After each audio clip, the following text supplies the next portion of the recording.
1071 WTJN. It is time for the Mayor's Report on our Saturday morning programming. It's brought to you by Outlook Financial. And joining me is Mayor Michael Beamish. Well, good morning, Clint, and obviously good morning to David, and good morning to all the listeners out there. And wow, it's weekend again in May. Yes. Here we are. And temperatures finally started to get more summer-like for us. They're going to start matching what we're seeing downtown. We have certainly had a roller coaster effect. It's just been all kinds of weather that we have, but I'm ready for a little warmer temps. Yeah, you know what? So am I. And all the yard mowing and everything we've already done with the rain that we have gotten plenty of sunshine and some warmer temperatures, but the cooler ones mixed in. Here we go with the warm stuff. Absolutely, and it's great. And, hey, it's been a pretty good week today. We have Leadership Troy. I don't know, Clint, I'm sure you're aware of Leadership Troy is a program that the Troy Area Chamber of Commerce has promoted. Absolutely. And we have had so many alumni over the years, and the idea is to get an understanding of our community and then get involved in the community and be a positive attribute to the life of Troy. And so Leadership Troy goes every month to a different location and with a different theme. And this past week, it was Government Day. So it gave me an opportunity, as well as others, to talk about our city government, statutory, which is a lot different, and we've talked about this, than many of the surrounding communities that have charter forms of government. So it gives me an opportunity to do a little education of statutory with our future leaders of tomorrow. All right.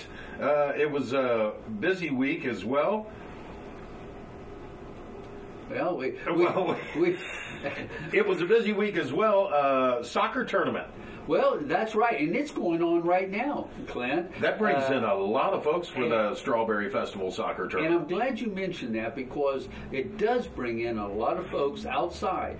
They're coming into Troy. That has a tremendous economic impact to our small businesses, our restaurants, our hotels, but it also provides a lot of extra traffic. And I say that is because they use a lot of our athletic fields for soccer, especially Duke Park, which has Riverside, and that's a small road, and there'll be a lot of traffic going in and out of Duke Park over the weekend. But I want to give a shout out to the Troy Strawberry Festival Soccer Committee. They put on one of the best soccer tournaments in this whole state, and it will take place this weekend.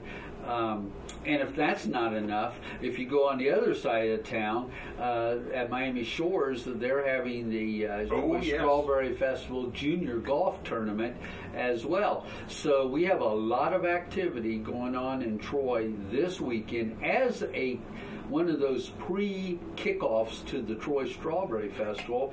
That's not many days away as well. No, it is not. And I'm willing to bet there is an extra lot of traffic here in town. And like I said, it also brings people in. They're going to be spending money in our restaurants. Absolutely. Shopping in our stores, and have the hotels about booked up. I think that's a pretty accurate statement, and it allows people from all around to come and see what Troy's all about. And I know in previous comments they love the downtown, so I'm sure they're going to move around the community and see what Troy's all about.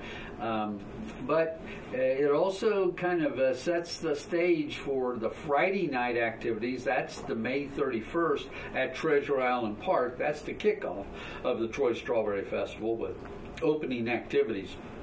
Now we'll have the talent show then too. Yep, and then June 1st and 2nd, downtown and on the levee, it'll be bustling with people. And let's just hope for great weather. Well, we will do that. Hopefully it's a weekend just like this one. Absolutely. Something else is getting ready to start this week, and that is the true kickoff to Prouty Plaza events. Hey, thank you, Clint. That's a good lead in. Yeah, and we always start with the band. The Troy High School band comes down and we have picnic on the plaza. Now, I want them to know that's a noontime activity. So the high school, I think, comes first, and then the 8th grades come, and the 7th grade comes. So those first 3 days next week. Yeah, we'll Monday, have Tuesday, something. Wednesday at noon. Right. So bring your lunch, go to the lunch and pick up a lunch, and then go and sit and listen to some good entertainment. Our bands are just fantastic, and this is an opportunity for us to kick off the Proudly Plaza concert series. I can't wait to see the showmobile down there and everybody out on the lawn again. It's the true sign that summer is here. Another thing we're going to see that's coming up pretty quick, just to give it a little bit of a shout out, the farmers market starts right after, the week after the Strawberry Festival on Cherry Street. So that'll be back in full swing. And runs through that whole summer session. And if that's not enough to excite you, then we're also going to have sculptures on the square coming down and being around the downtown area with many different sculptures of Seward Johnson. So, wow, we're expecting a great summer season. Now, looking ahead just a little bit, because this is coming up at the end of the month too. Actually, a couple things. First, we'll start with McCaig Road. It's time for the McCaig and Dorset roundabout to be going in. Let's all be patient and realize that's a major intersection, McCaig and Dorset, but we think a roundabout will add to the safety and the mobility of getting traffic through that intersection once it's completed. Now, to say that, I just want people to know we are planning to close traffic in that intersection on Tuesday, May 28th. So, and the goal, weather permitting again, it was to have that reopened before school starts in the fall. So we have a lot to do, and so I would ask for patience, start to find other routes around that area so you can detour around that. But I do want people to know that that roundabout construction will be closed to traffic commencing in the morning, 7 o'clock in the morning on May 28th. And they're looking to have it, if all goes right, open by August 16th.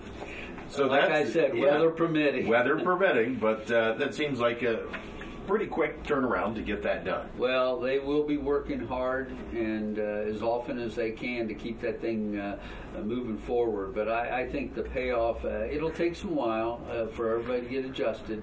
And it's going to take a lot of patience and understanding, and I always tell everybody ahead of time, find, if you have a point A or a point B you want to get to, find the right route away from that intersection so you won't be delayed or frustrated. Well, the tip I always put out, anytime, whether you're doing construction in your house or it's road construction, whatever it may be, that it always gets a little worse before it gets better.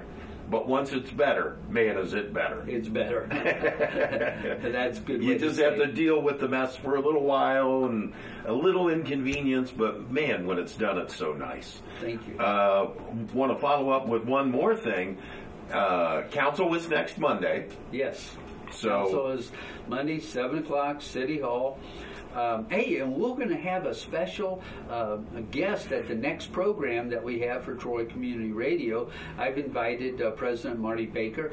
We know she's leaving her office at the same time this mayor will be leaving office on December 31st of 19. So I've invited her and Sue Knight to come and be a part of the program, and they'll give council updates and they'll talk about some of the other upcoming events that'll take place. So we're going to have some special guests at the next show that we do for Troy Community Radio. It's always great to hear from some other voices that come out of City Hall as well. Try to change it up a little bit, don't we? All right. And, of course, council next Monday. If you cannot make it, because it is absolutely open to the public, you can always go to troyohio.gov, and it streams live right on the website. It's a good thing. Troy Community Radio, and I say this all the time, and I really mean it, and you know that.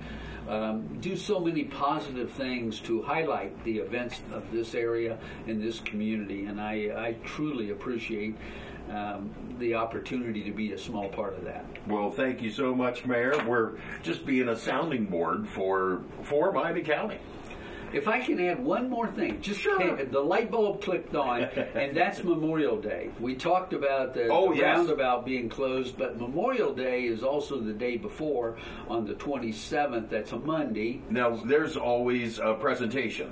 There is, except I want to point out to everybody who normally comes out on Memorial Day, it's a celebration, it's observance of those who have passed on, and families get together. We talk about the veterans that have passed on, but with the service is going to be a little bit of change.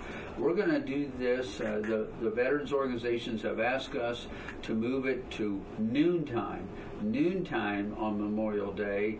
So we'll start with the bridge, as we always do, and we'll have a ceremony there.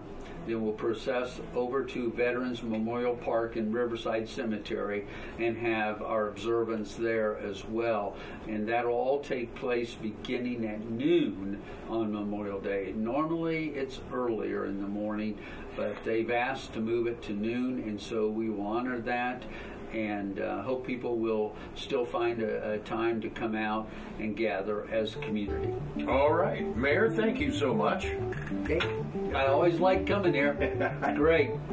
This has been the Mayor's Report with Mayor Mike Beamish. I'm Clem Myers on 107.1 WTJN.